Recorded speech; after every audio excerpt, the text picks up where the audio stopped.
Welcome to day whatever of the Hank build. Quick little update for those that didn't see what we're doing. Basically, Hank the Hooker is a 52 Studebaker on a 64 Chevrolet C10 K20 chassis, and yeah, we're gonna get it running. So tore the engine apart, replaced a bunch of stuff in it, tore the engine bay apart, pressure washed it, wire brushed it, all that stuff, got it all nice and cleaned up, and then hit with some bed liner. Basically fixed no rust when we did that, but there is rust, so you know, just don't look too close. Today, we did get it in the shop finally, so thanks to my buddy Aaron for helping me out with that, because it was a huge pain in the ass. Today what we're going to do is probably put the accessories back on the engine. Separate video, I'm going to show you how to make a priming tool out of an old distributor. Even though it's really simple, we'll go ahead and make a video on it, because why not? Content.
We've hit a snag.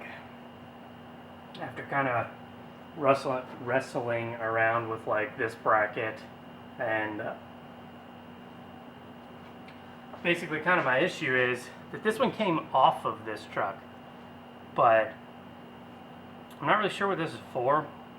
I guess it's for a truck, and it's just way too long here, so they'd spaced it with like nuts and bolts and washers and stuff.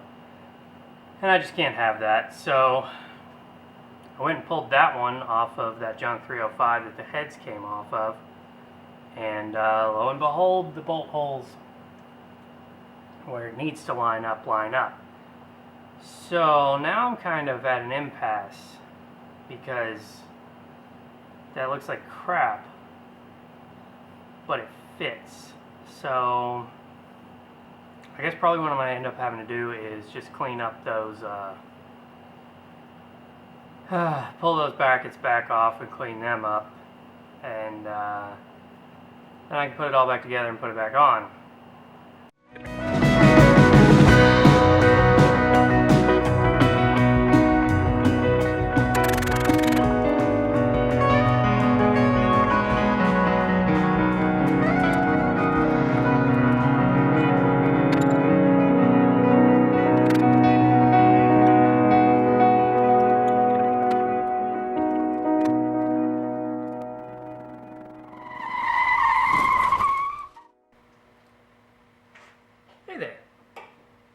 You ever been assembling an engine and have something like this happen?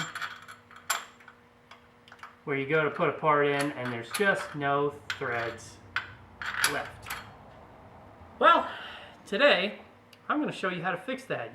There's a couple ways you can fix it, but you know, you can use helicoils, you could tap it to a larger size and put a bigger fastener in, but then you have one bolt that's a different size, or with a helicoil, if you don't have one on hand, then you got to go get one. Well, let's just say that you're in the middle of a worldwide pandemic where everyone is supposed to be socially distancing themselves, or I don't know, whatever the term is. So can't get one. So I'm going to go ahead and show you today how I fixed it using the tools that I have laying around.